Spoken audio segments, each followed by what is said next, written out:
دەمانەوێ گفتوگۆی زیاتر بکەین بۆ ئەوەی بزانین ئێستا عێراق بەشێک لە سەرکردە سیاسیەکانی عێراق داوا دەکەن کە هێزەکانی هاوپەیمانان و بە دیاریکراوی ئەمریکا بچنە دەرەوە لە عێراقدا، چونکە ئێمە پێویستیمان بەوانێ و دەتوانین ئێمە خۆمان شەڕی خۆمان بکەین. ئەمانەوێ بزانین ئایا بەچوونە دەرەوەی هێزەکانی ئەمریکا چ کاریگەرێکی لەسەر عێراق دەبێت. بەڕێز غازی لامی شرۆڤەکاری سیاسی لە بەغداوە لەگەڵمان دەبێت. بە سوپاسەوە بەڕێز غازی، ئەم کاتتان باش، سوپاس بۆی کە ئامادەن لەگەڵ ئێمە. عێراق داوا دەکات کە هێزەکانی هاوپەیمانان و ئەمریکا بچنە دەرەوە. ئایا بەچوونە دەرەوەی هێزەکانی هاوپەیمانان و ئەمریکا چی ڕوودەدات لە عێراقدا؟ ئایا هێزە ئەمنیەکانی عێراق، هێزە سەربازیەکانی عێراق توانای بەرگریکردنیان هەیە؟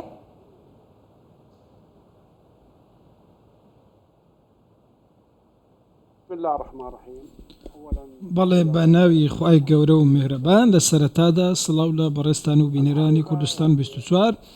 ڕاستیەکەی بابەتی و هەروەها بارودۆخی سیاسی ئێستای عێراق پێویستی بە زۆرێک لە ئەقڵمەندی و ئارامی هەیە. پێویستی بەوە هەیە ئێمە دوور بکەوینەوە لە لێدوان و گوتارگەلێک کە ڕەنگە لە هەندێک سەرکردەی عێراقی سیاسیەوە دەربچن لەو سەرکردانەی کە ئێستا لە عێراقدان، چونکە وەکو دەزانن کە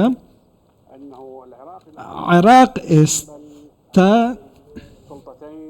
لەلایەن دوو دەسەڵاتەوە بەڕێوەردەبردرێن، دوو دەسەڵاتی یاسایی. ئەو دوو دەسەڵاتە یاسایی و شەرعیە خاوەنی دیدگان لە دەرکردنی بڕیار و لە دەرکردنی ئەو یاسایانەی کە کاریان پێدەکرێت یاخود کار دەکەن بۆ ڕاستکردنەوەی دیمەنی سیاسی عێراقدا. هەروەها ئێمە دەزانین کە هەندێک سەرکردەی سیاسی عێراقی کاتێک قەیران دروست دەبێت لەسەر ئاستی ناوخۆ دەست بە لێدواندان و قسەکردن دەکەن. بە دیاریکراویش بابەتی هێزەکانی ئەمریکا. ئەمڕۆ عێراق پەیوەستەوە پابەندە بە ڕێکەوتنی استراتیژی لەگەڵ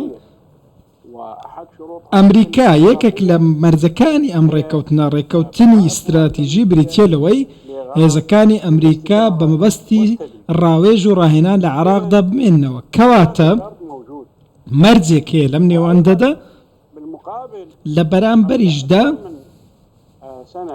ماوەی زیاتر لە ساڵێک پێش ئێستا بڕیارێک دەرچوو یاخۆد یاسایەک لەلایەن ئەنجومەنی نوێنەرانی عێراقەوە دەرچوو داوای کرد کە هێزە ئەمریکان لە عێراق بچنە دەرەوە، بەڵام ئەم بڕیارە کاری پێ نەکرا.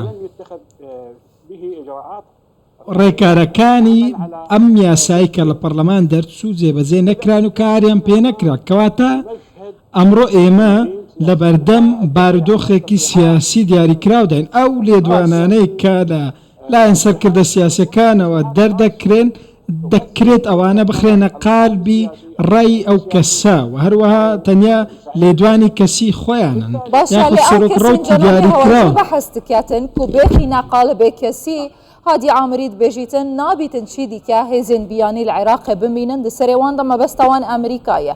پشتی ساڵا 2020 و کوشتنا قاسم سلەیمانی ئابوو مەهدی مهندس دەکارن بێژن بسەدان جارانە بنکە و کاروانên لوجستیên hêzên hevpeymanan û Amerîka li Iraq û Sûriya têne armanjkirin bi taybetî piştî şerê di navbera Hemas û İsraîlê.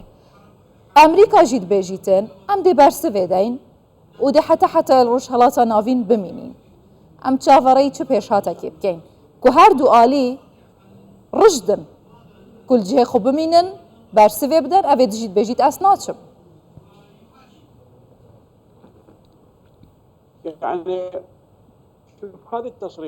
ئەم لێدوانانە و ئەم قسانەی کە دەرکراون کاردانەوەن لەگەڵ قەیرانەکاندا سەریان هەڵداوە و وەکو زەنابیشت ئاماژەت پێکرد ئەم شەڕەی کە ئێستا لە ئارادا لە نێوان بزوتنەوەی حەماس و سوپای ئیسرائیل لەلایەکی دیکەوە ئەمە هەستوسۆزی خەڵکی جۆڵاندووە، هەستوسۆزی سیاسەکانی جۆڵاندووە، چونکە ئێمە دەزانین هەموو عێراقیەکان بەیەکەوە هەرچەندە وەکوونەتەوە پێکاتە جیاوازن بەڵام هەمویان لەسەرەوە کۆکن دەیانەوێت کە هێزە بیانیەکان لە عێراق بچنە دەرەوە. بۆیە ئەمە بە لێدوان ناکرێت، ئەم کارانە بە لێدواندا ناکرێت. بۆیە دەڵێن ئەگەر ئەو هێزانی کە لە عێراقن ئەگەر وەکو ئاماژەم پێکرد بۆ جەنابتان لەلایەن دوو دەسەڵاتی یاسایی عێراقەوە بڕیاریمانەوەیان درابێت کەواتە ئەوە واقعی سیاسی ئێستای عێراقە، بەڵام نابێت ئێمە ئەم خاڵە بەکار بهێنین یاخود دیمەنی سیاسی و بارودۆخی سیاسی بەکار بهێنین بۆ ئەوەی چەند لێدوانێک بدەین، لێدوانێک یاخود قسەیەک بکەین بۆ ئەوەی بارودۆخی سیاسی بقۆزینەوە و هەروە بارودۆخی سیاسیش بە هەمان شێوە بقۆزرێتەوە لایەنی ئەمریکی.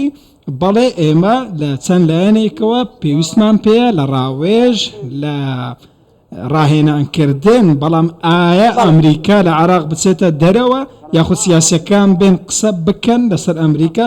نازانم ئەم لێدوانانە بەڕاستی دەیانەوێت ئەوە شتێکە خۆیان دەیەوێت یاخود ئەوەیە کە لایەنێکی دیکە دەیەوێت. بەڕێ ئیسلامی پێویستە ئەوان ڕێز بگرن. بەڵێ بەڕێ ئیسلامی ئەگەر هەندێک بگەڕێنەوە بۆ دواوە ساڵی 2011 بە هەمان شێوە داوا لە هێزەکانی ئەمریکا کرا بچنە دەرەوەی عێراق، بەڵام وەکو بینیمان لەگەڵ هاتنی گروپی چەکدارانی داعش ئەمریکا هاتەوە ناو ساحەی عێراقی و شەڕی داعشی کرد بۆ عێراق. کەواتە پرسیارەکە ئەوەیە ئایا ئێستا داوای چوونە دەرەوەی ئەمریکا دەکرێت سیناریۆی هەمان ساڵ دووبارە نابێتوانێ؟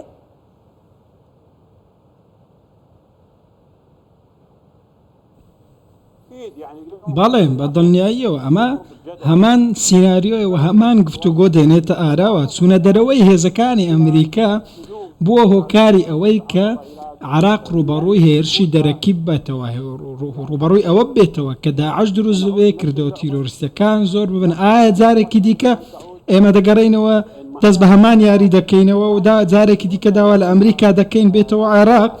ئێستا داعش ماوە، ئەوە شتێکی ڕاستیە و پێویستە بزانین لە چەند ناوچەیەک ماوە، بەڵام وەستاوە و زموزۆڵی نییە.